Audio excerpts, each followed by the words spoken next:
رحمن رحمن ساعدني يا رحمن اشرح صدري قرآن. اعوذ باللہ من الشیطان الرجیم بسم اللہ الرحمن الرحیم یا ایہا الناس اعبدوا ربکم الذی خلقکم والذین من قبلکم لعلکم تتقون الذي جعل لكم الأرض فراشا والسماء بناء وأنزل من السماء ماء فأخرج به من الثمرات رزقا لكم فلا تجعلوا لله أندادا وأنتم تعلمون وإن كنتم في ريب مما نزلنا على عبدنا فأتوا بسورة من مثله وادعوا شهداءكم من دون الله إن كنتم صادقين فإن لم تفعلوا ولن تفعلوا فاتقوا النار التي وقودها الناس والحجارة أعدت للكافرين وبشر الذين آمنوا وعملوا الصالحات أن لهم جنات تجري من تحتها الأنهار كلما رزقوا منها من ثمرة رزقا قالوا هذا الذي رزقنا من قبل وأتوا به متشابها ولهم فيها أزواج مطهرة وهم فيها خالدون صدق اللہ العظیم۔ سورۃ البقرہ آیت نمبر 21 سے 25 تک تلاوت کی ہے۔ یہ سورۃ البقرہ کا تیسرا رکوع شروع ہو رہا ہے۔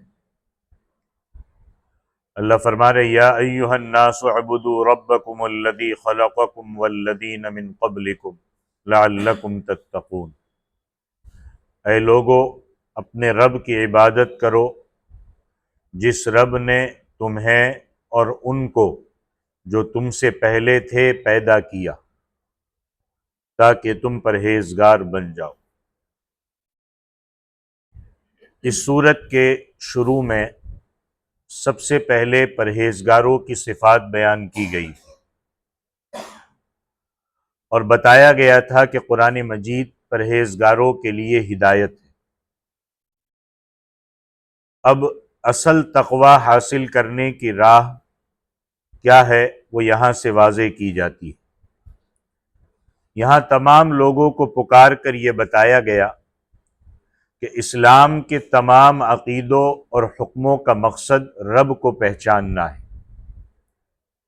انسان کو پیدا کرنے کا سب سے پہلا مقصد یہ ہے کہ وہ اپنے رب کو پہچانے، اسی کی عبادت کرے اور دنیا اور آخرت کی کامیابی اسی رب سے مانگے، کیونکہ اسی نے انسان کو پیدا کیا اور ہر وقت اور ہر زمانے میں اس کی پرورش کی، اس کو اس کی قابلیت کے مطابق ترقی کے راستے بتائے۔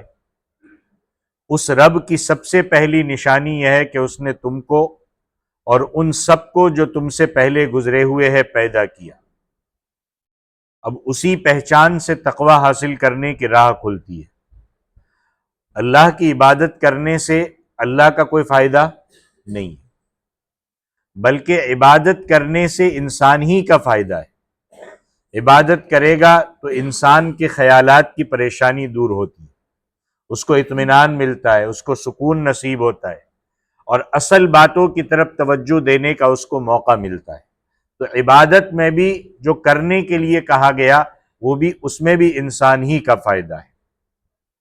اللہ نے فرمایا الذی جعل لکم الارض فراشا، وہ رب جس نے تمہارے لیے زمین کو بچھایا، والسماء بناء، آسمان کو چھت بنایا، وانزل من السماء ماء، اور آسمان سے پانی اتارا، فأخرج به من الثمرات رزقا لكم، پھر اس پانی سے تمہاری روزی کے لیے الگ الگ قسم کے پھل نکالے۔ فلا تجعلوا للہ اندادا، اللہ کہتے نہ ٹھہراؤ اللہ کے لیے شریک، وانتم تعلمون، اور تم جانتے ہو کہ اللہ کا کوئی شریک نہیں۔ اب یہ جو پہلی آیت تھی اس میں اللہ کی پہچان بتائی گئی کہ اللہ کو اپنا اور اپنوں سے پہلوں کا پیدا کرنے والا مانو۔ اس آیت میں کچھ نشانیاں بیان کی گئی ہے۔ چونکہ اللہ کی پیدا کرنے والی صفت زمین یا ماں کے پیٹ کے اندر کام کرتی ہے، آدمی کو نظر نہیں آتی. ماں کے پیٹ میں بچہ نظر نہیں آتا, آپ نے زمین میں کوئی چیز ڈالی نظر نہیں آتی. اس لیے دوسری صفات جو اس سے زیادہ واضح ہے وہ بیان کی جا رہی ہے تاکہ اس پر ہر چھوٹا بڑا آدمی غور کر سکے. انسان کی زندگی کو باقی اور قائم رکھنا اور اس کے لیے چیزوں کا مہیا کرنا اور انسانی زندگی کو آہستہ آہستہ اس کی ترقی کے آخری درجے تک پہنچانا یہ صرف اس رب کا کام ہے. یہاں یہ بتایا گیا کہ وہ انسان کا رب ہے اور اسی نے اس کو پیدا کرنے کے بعد اس کی زندگی باقی رکھنے کے تمام ذریعے اکٹھا کر دیے گئے. اس سلسلے میں کچھ چیزیں ہمارے سامنے آئی. نمبر 1, زمین جس پر ہم چلتے ہیں, رہتے ہیں, چلتے پھرتے ہیں, یہ کس کی بچھائی ہوئی ہے؟ اللہ کی بچھائی ہوئی. نمبر 2, آسمان جس کو اللہ نے خیمے کی طرح انسان کے سر پر چھت بنا کر کھڑا کر رکھا ہے اور اس میں اللہ نے روشنی کا انتظام بھی خوب کر رکھا ہے. 2, وہاں روشنی چاند آدھی رات کو لیکن اس کی جگمگاہٹ دکھتی ہے. سورج ہے آسمان میں لیکن اس کی روشنی پوری دنیا کو جگمگا دیتی ہے. کس نے کیا؟ اللہ نے. نمبر 3, انسان کے کھانے کا بندوبست کرنے کے لیے اللہ نے اوپر سے بارش برسائی. اب اس سے کیا ہوا؟ رنگا رنگ پھل پیدا ہوئے, اس کو انسان کھاتا ہے, پیتا ہے. کیا پتا چلا کہ انسان کے موجود ہونے میں بھی اور انسان کی اپنی زندگی کو قائم رکھنے کے لیے بھی انسان اللہ کا محتاج ہے. اس لیے چاہیے کہ وہ اپنا معبود بھی, اپنا رب بھی اسی کو ہی سمجھے. اس آیت میں یہ بھی بتا دیا گیا کہ اس رب کا نام جس میں یہ ساری صفتیں موجود ہے, اس رب کا نام کیا ہے؟ اللہ. فلا تجعلوا للہ اللہ.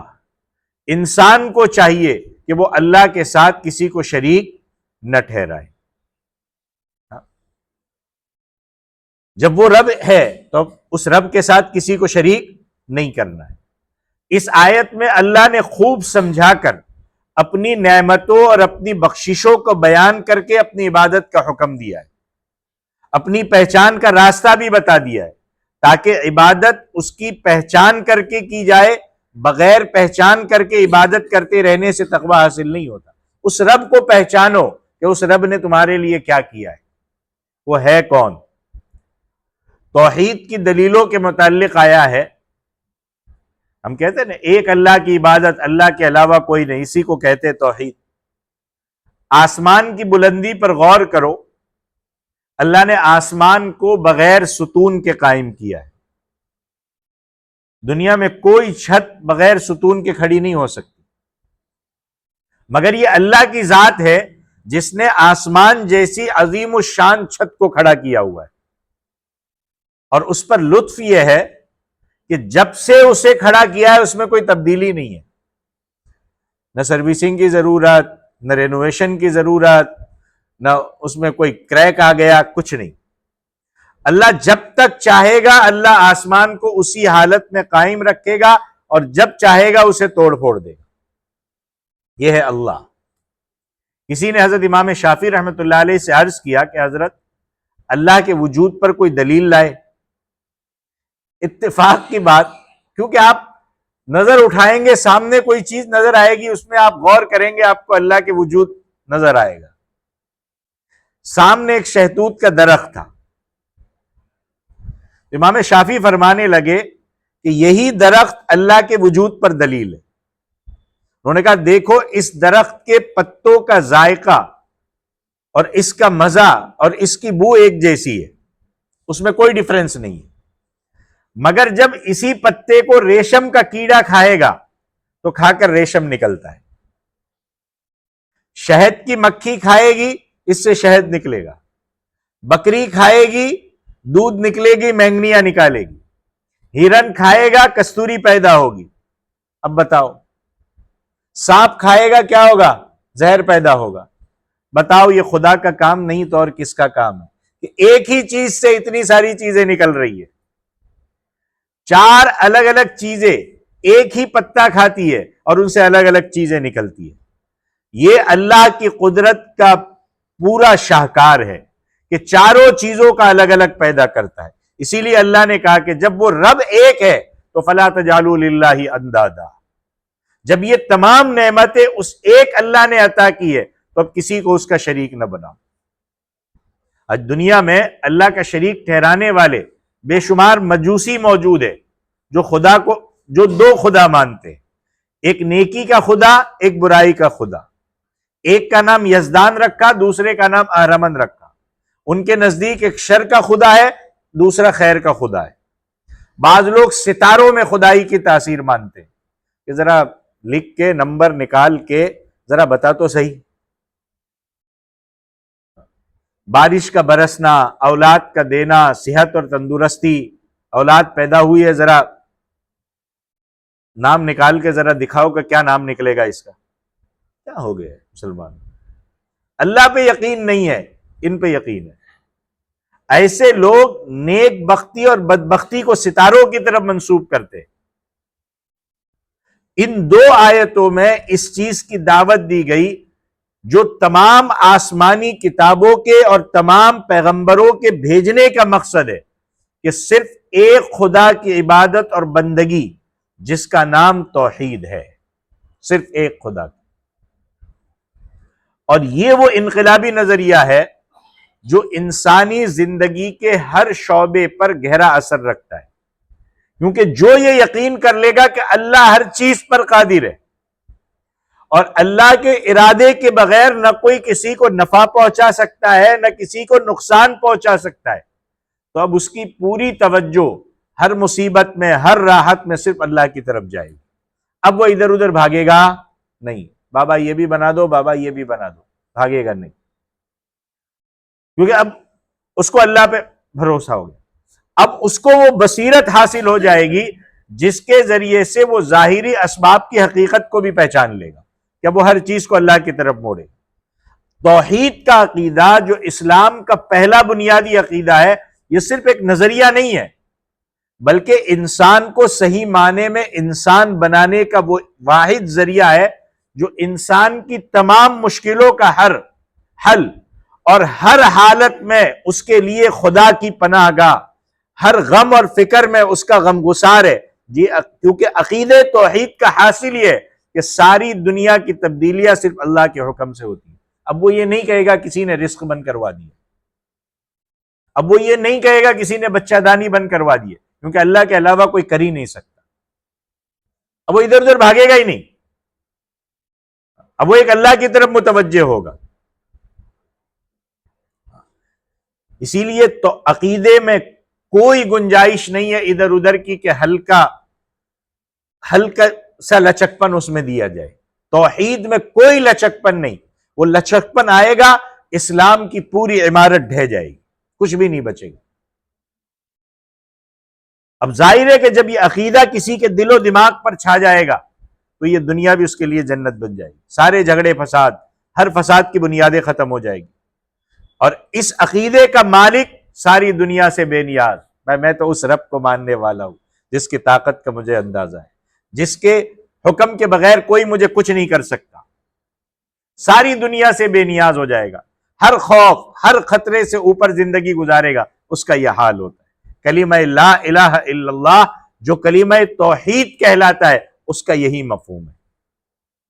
مگر یہ بات بھی ذہن میں رکھو کہ توحید کا صرف زبانی اقرار اس کے لیے کافی نہیں ہے، سچے دل سے اس کا یقین اور یقین کے ساتھ اس کا مفہوم سامنے رہنا ضروری ہے۔ کلمہ لا الہ الا اللہ کے پڑھنے والے آج دنیا میں کروڑوں ہیں، اور اتنے ہیں کہ کسی زمانے میں اتنے نہیں ہوئے، لیکن عام طور پر یہ صرف زبانی جمع خرچ ہے، توحید کا رنگ ان میں رچا نہیں ہے، زبانی جمع خرچ، توحید بسی نہیں ہے، ورنہ ادھر ادھر بھاگتے نہیں اللہ کے در کے علاوہ، ورنہ ان کا بھی وہی حال ہوتا جو پہلے بزرگوں کا تھا کہ نہ کوئی بڑی سے بڑی قوت اور طاقت ان کو مغلوب کر سکتی تھی، نہ کسی قوم کی اکثریت، کسی قوم کا زیادہ ہونا ان پر اثر انداز ہوتا تھا، نہ کوئی بڑی سے بڑی دولت اور حکومت ان کے دلوں کو حق کے خلاف اپنی طرف جھکا سکتی تھی کہ ہم تھوڑے ہوئے تھے، کیا ہوا، ہم تو اس رب کے ماننے والے ہیں جس کی طاقت کے سامنے کسی کی طاقت کوئی حیثیت نہیں رکھتی۔ یہ ہے عقیدہ توحید، اس کو دل میں جما لو۔ آگے اللہ نے فرمایا وَإِن كُنتُمْ فِي رَيْبٍ مِّمَّا نَزَّلْنَا عَلَىٰ عَبْدِنَا فَأْتُوا بِسُورَةٍ مِّن مِّثْلِهِ وَادْعُوا شُهَدَاءَكُم مِّن دُونِ اللَّهِ إِن كُنتُمْ صَادِقِينَ، کہ اگر تم اس کتاب یعنی قرآن مجید میں تمہیں شک ہے جو ہم نے اپنے بندے پر یعنی محمد رسول اللہ صلی اللہ علیہ وسلم پر یہ قرآن اتارا ہے، تو اس جیسی ایک صورت لاؤ اور اللہ کے سوا اپنے تمام مددگاروں کو بھی بلا لو اگر تم سچے ہو۔ اب یہ جو اس سے پہلی آیتیں تھی اس میں اللہ نے کیا بتایا کہ تمام انسانوں کو پیدا کرنے والا اور قائم رکھنے والا وہی اللہ ہے، اس لیے عبادت کے لائق بھی وہی ہے۔ اب اس کو ثابت کرنے کے لیے ضروری تھا کہ پیغمبر صلی اللہ علیہ وسلم کی پیغمبری کو دلیل سے ثابت کر دیا جائے، تاکہ لوگوں پر یہ ظاہر ہو جائے کہ قرآن مجید جو پیغمبر صلی اللہ علیہ وسلم کو عطا ہوا وہ اللہ کی طرف سے۔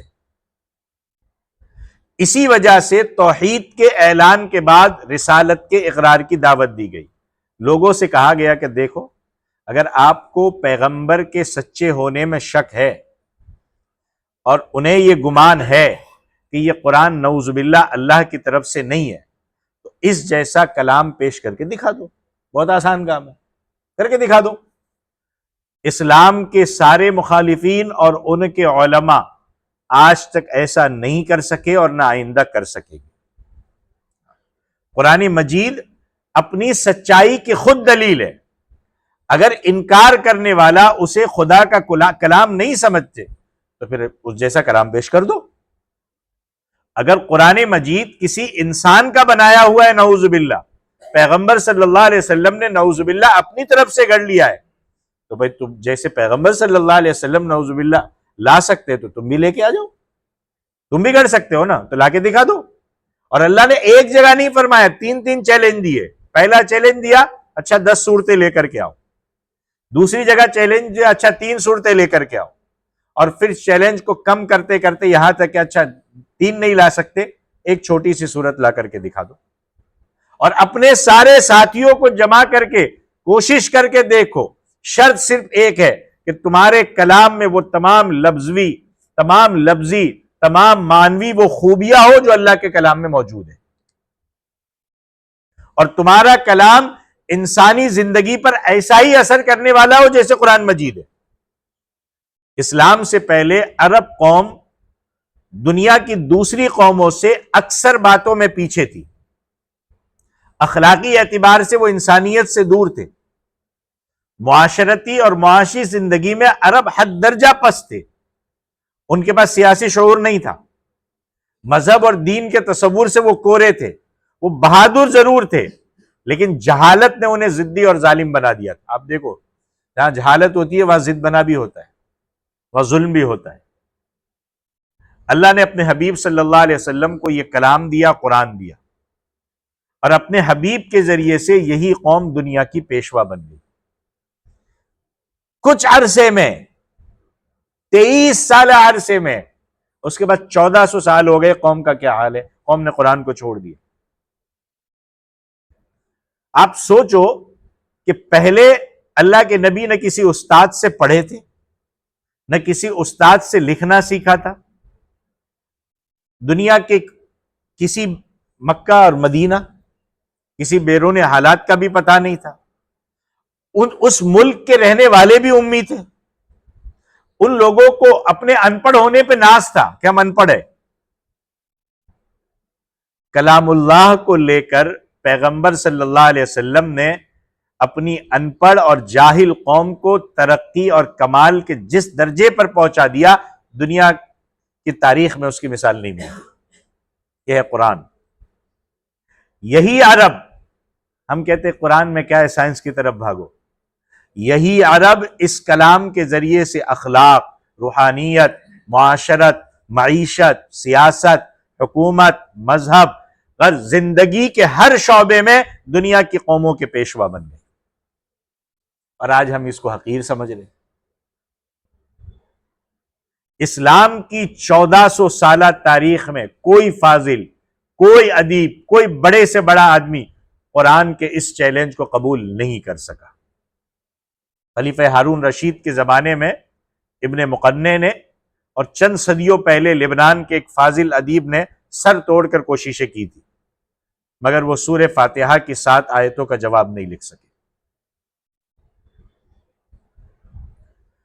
اور اللہ آگے پھر کہہ رہے، چیلنج کو اللہ خود دے رہے اور اس چیلنج کو اللہ خود ختم بھی کر رہے۔ کیا کر رہے؟ فَإِن لَمْ تَفْعَلُوا وَلَن تَفْعَلُوا فَاتَّقُوا النَّارَ الَّتِي وَقُودُهَا النَّاسُ وَالْحِجَارَةُ أُعِدَّتْ لِلْكَافِرِينَ۔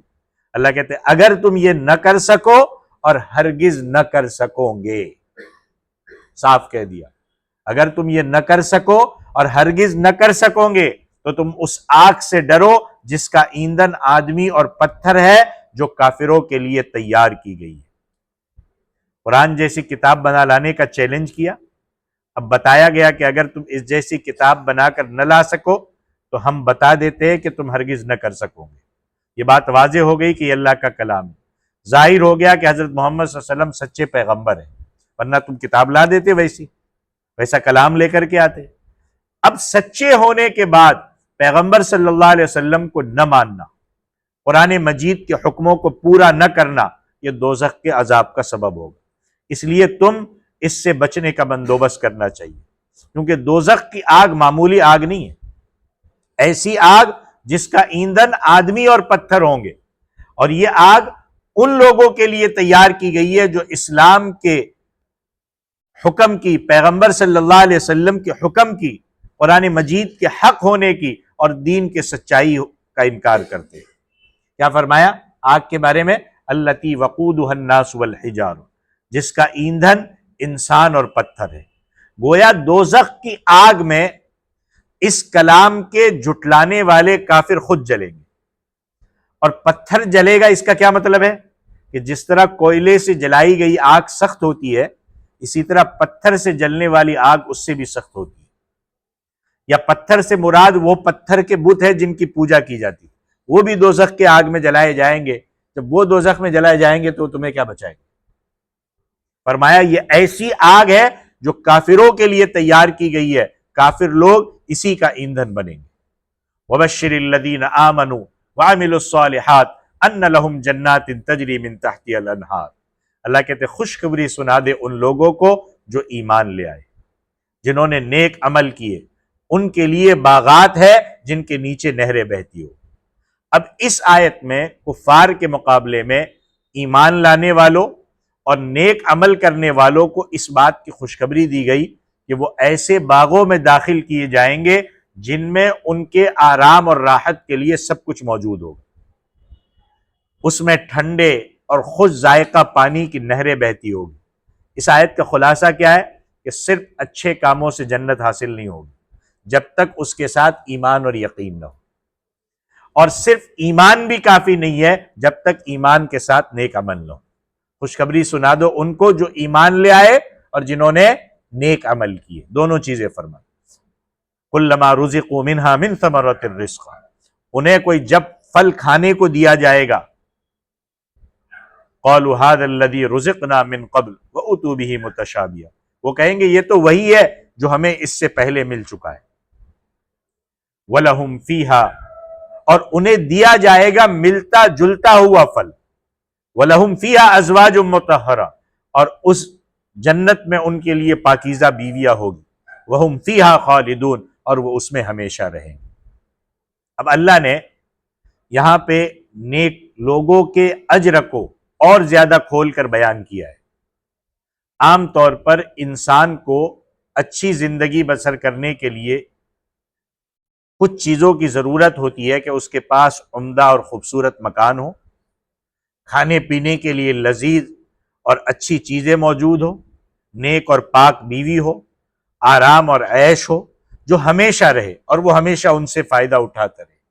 اللہ نے ایسی ہی چیزوں کا ایمانداروں سے وعدہ فرمایا ہے، یعنی جو دنیا میں اللہ اور پیغمبر صلی اللہ علیہ وسلم پر ایمان لائیں گے، ان کے حکموں کے مطابق عمل کریں گے، انہیں اس دنیا کی زندگی کے بعد ایسی جنت میں داخل کر دیا جائے گا جہاں وہ بہت خوبصورت باغوں میں رہیں گے۔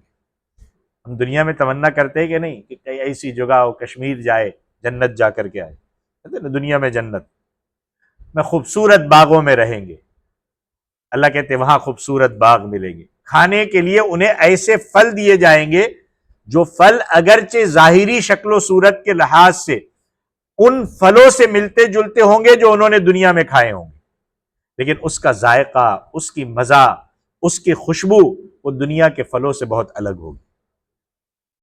جنت چونکہ مادی اور روحانی ہر قسم کی خوشیوں اور راحتوں کا گھر ہے، اس لیے وہاں انہیں پاک صاف اور ستھری بیویاں نصیب ہوگی، وہاں انہیں یہ خطرہ ہرگز نہیں ہوگا کہ ان کی خوشی اور آرام میں ذرہ برابر بھی کمی ہوگی یا ان چیزوں کے ختم ہو جانے کا اندیشہ ہوگا۔ اللہ کی طرف سے یہ اعلان ہوگا کہ یہ نعمتیں کبھی ختم ہونے والی نہیں ہے۔ کیا فرمایا؟ وَهُمْ فِيهَا خَالِدُونَ، وہ اس میں ہمیشہ رہیں گے۔ مبارک ہے وہ جو اصل جنت کے حقدار ہے۔ اللہ تعالی حقیقی معنوں میں ہمیں ایمان نصیب فرمائے، موت ایمان پر نصیب فرمائے، جنت الفردوس عطا فرمائے، اور اللہ جہنم کے عذاب سے ہم سب کی حفاظت فرمائے۔ ہماری توحید مضبوط ہونی چاہیے اور توحید پہ کوئی کمپرومائز نہیں ہونا چاہیے، ورنہ یہ ایسا مسئلہ ہے، توحید عقیدے کا ایسا مسئلہ ہے کہ ہلکی سی بھی کچاس آئی، ہلکی سی بھی ادھر ادھر گئے، پورے اسلام کی عمارت گر جائے گی، بچے گا کچھ نہیں۔ اس لیے توحید میں کوئی لچک نہ چھوڑو، اس کو اللہ نے یہاں بیان کر دیا۔ یہ تھی سورۃ البقرہ کی آیت نمبر 21 سے 25 تک۔ اللہ عمل کی توفیق عطا فرمائے، آمین۔ وآخر دعوانا ان الحمد للہ رب العالمین۔ أيا من يدعي الفهم إلى كم يا أخ الوهم تعبي الذنب والذم وتخطي الخطأ الجم.